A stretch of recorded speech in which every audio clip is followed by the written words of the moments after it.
What a beautiful morning. It's Sunday the 15th of January and just got a few feeding up jobs to do. Not real major, about an hour and a half.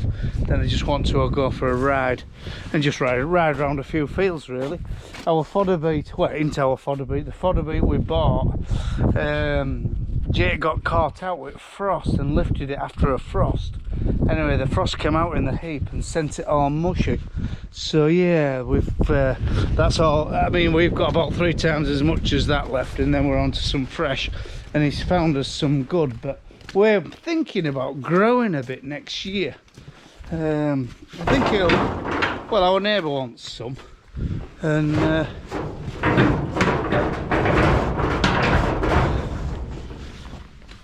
Herefords, we just give them a bit of barley, and it gives chance for calves to have a good bray about. Hello, little one. That's that little one. It's doing fantastic. In fact, it's got some right spirit. Yeah, they're just giving a bit of barley, and they're getting this fodder beet. And to be fair, they're eating every bit, and it's just like, I don't know. It doesn't look very appetising, but they're enjoying it. Hello, little one. You little calfie. So, but this one, look at the size of this one. That's a little bull calf, and it's huge now. It's really growing. This was the first, well, number 2, number 3. Oh, you look a bit drawn. What's up with you?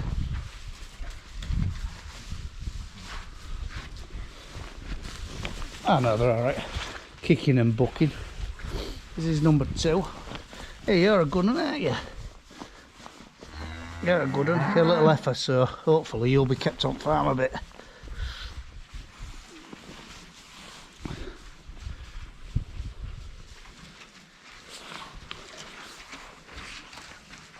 We've got 3 left to calve. We've got this narrow thing here. It's a plainer one. That's April, May time. And then we've got this little stocky one, which is, oh no, not that one. Oh, the little stocky one with its back to us, number 2. That's carrying twins. That tested carrying twins. So whether she keeps both of them or absorbs one. And then there's this girl, Leo. In fact, Nick, my wife, she came out last night and she says that bloody calf tonight. And I came out about 10 o'clock before I went to bed. And I thought, same, but got up at 4 this morning. And yeah, she was sat chewing her cud. I thought she'd have had a calf, but looking at her now, she ain't as, I don't know, she's bagging up. Oh, nice one, girl. She's bagging up, but I don't think it'll be today. You know, she's not got big round back neither. You know, like the fannies go, what did my mate say, like a wizard's sleeve for the calf, which is a good way to explain it. This bloody thing here is like an RSPCA case. I mean, since it said it's calf, it's just lost all its ground. And anyway, I've said to a few folk, you know, what do you think? And they say it's just putting that much money, that much of its energy and its feed into lactating for its calf, that it's sort of losing all its body reserves. I mean, it's eating like mad.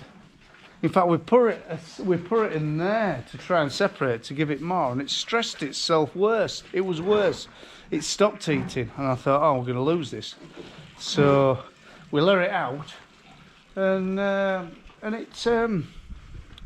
it's sort of got back to normal and eats like mad. It's forever at Sally's trough. It tucks into beet and it eats barley, so we can't do no more really.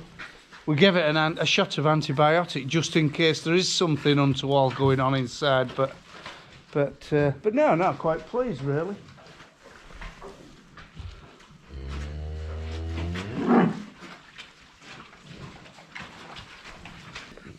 Me and Ollie went tractor shopping this week. We went to see, well, one of these actually. It's a 650. I rung up about this one as well yesterday. Let me have a look. yeah, rung up about this one. It's the perfect tractor for us. It's like it's a 650. I think it's a 16 plate. Front linkage, front PTO. 20.8 tyres, which we prefer because we run duals. And anyway, it was a 40k, which is a bit odd that someone's bought a tractor of that spec and just chosen 40k when they've bought it. But I mean, everyone to their own. If they're in a ring fence, don't do a lot of work, fair enough. But we went to see another one. He had front linkage, no front PTO. Another dealer on this last week. And we test drove it, but there was just something not quite right with it. It had a little noise in the back end. Anyway, we spoke to Frank, and he says could be now, or it could be major. It could be like crown wheel and pinion, or bell housing bearings, or something like that. And you're talking big money, you know. Now it's cheap nowadays to mend. But these tractors, bloody hell, you get a lot of tractor for your money compared to when you're buying. Such as, see these, I've got these John Deere's on another website. Bloody hell, a hell of a lot more for your money. Yeah, someone'd say, well, you're getting more tractor, but yeah, are they as reliable as, are they more reliable than a Claas?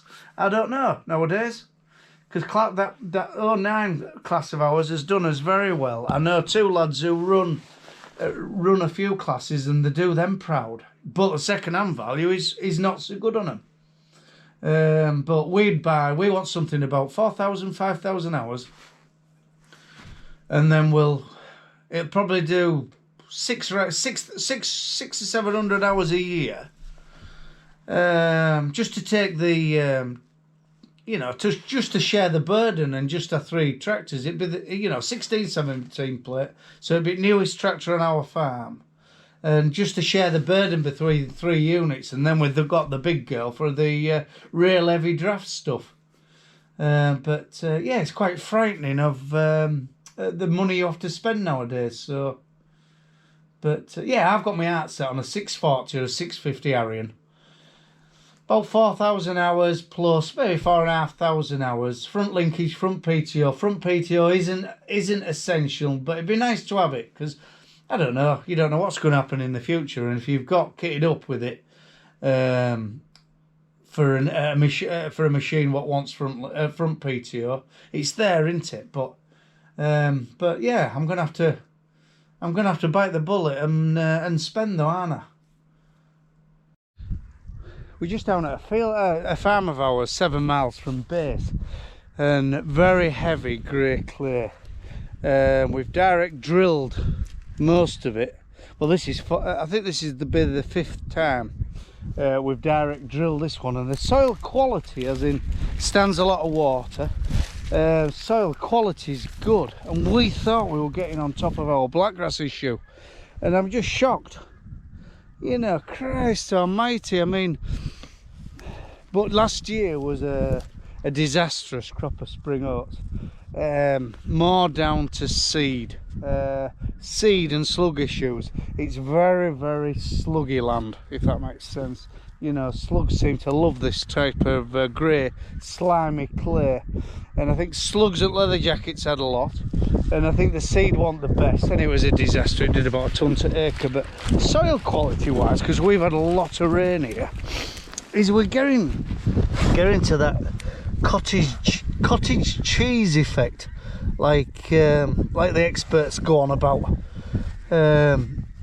The regenerative boys, they're going about this cottage cheese effect. But there is a few worm channels, and I think I have seen a worm or two, but yeah, there's one there, little one, but they're into a lot of worms in it, as though soil's still fairly lifeless. I mean, but we're just worried about cover crops down here and creating ourselves more of a slug issue. What do you use? What slugs don't, what do you use? Advice required, to be fair. What do you use on this real horrible wet clay? And spring oats are a late crop to get off, so you could be into September to get it off. It'll get established before the colder months. and do a bit of good without creating a slug issue. Bloody hell, I don't know what's happening. Look at all geese. There's thousands of wild geese circling all. Don't know where. Oh, there's a pond next door, so they'll be maybe going down onto that. But yeah, I mean, we've got walking across it. Oh, my knees. Walking across it. It just feels nice. It's just, I don't know. I think the practice of not turning it over and ripping it up, I think that is good. And we'll have a real good kill with Roundup. So it'll be a blanket kill with all this blackgrass. So, and then we'll drill straight into it without sort of, you know, place the seed in a little slot right time of year, and try it again. I don't think I want to be starting to bring ploughs and big cultivators down here again, because the soil quality is good, but building up health in the soil, so we end up with a lot more worms and sort of green matter and one thing or another. We're desperate to get some muck down here, really are desperate to get some muck or some compost or some kind of something to put biology into the soil. But yeah, the blackgrass issue shocked me really, because we really thought we were getting on top of it, and like the lack of competition last year with the poor crop has really let it go. So but we favour spring oats down here. They do us proud, like. I think we grew Firth. I think it was Firth, the variety, quite an heavy seed rate. But is there a new one? What's taken? What is the variety grow to grow what produces a good crop? You know, give us a bit of information on that one, and what seed rates as well, because I don't know. I think Firth maybe had their day with us. So, but yeah, because usually we've had a lot of rain here. A hell of a lot of rain, and there's usually a hell of a lot of water stood here, so the condition of the soil is letting that water through like a sponge.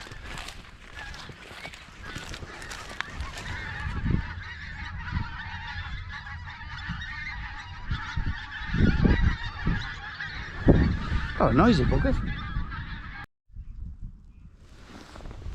This field here was wheat, and it direct drilled it last year. And this is third time it's been direct drilled, but look at, you can still see the evidence of the cracks in the land, and they've kept it. I did a bit of a dig, and they've kept it really dry, you know. I mean, instead of paste, it's very crumbly, but if you compress that, well, that's what you end up, you know. If you put a lot of wheels over that back end, well, that ain't gonna let the water through, is it? So you can soon get through all that nice, you can soon get rid of all that nice air what's in your soil by compaction. And in a wet back end, or wet harvest, oh, a wet harvest, I mean, coming in with big wheels on your combine, your trailers, your balers, your bale trailers, teleporter, one thing or another loading up, it's not easy, is it? You can soon be back to square one.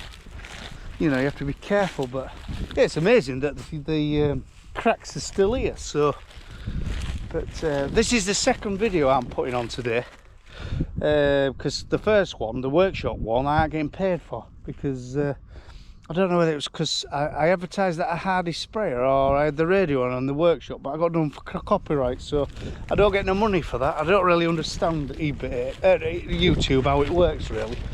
Whether I'm missing out, but anyway, we had radio on, then I published it, and then got a message that I ain't going to get paid for it. So I'm going to put this one in anyway. So, but if you like this channel, like and subscribe, and have a sort of mixed farm in East Yorkshire with different sort of practices, different ideas maybe, and trying different things.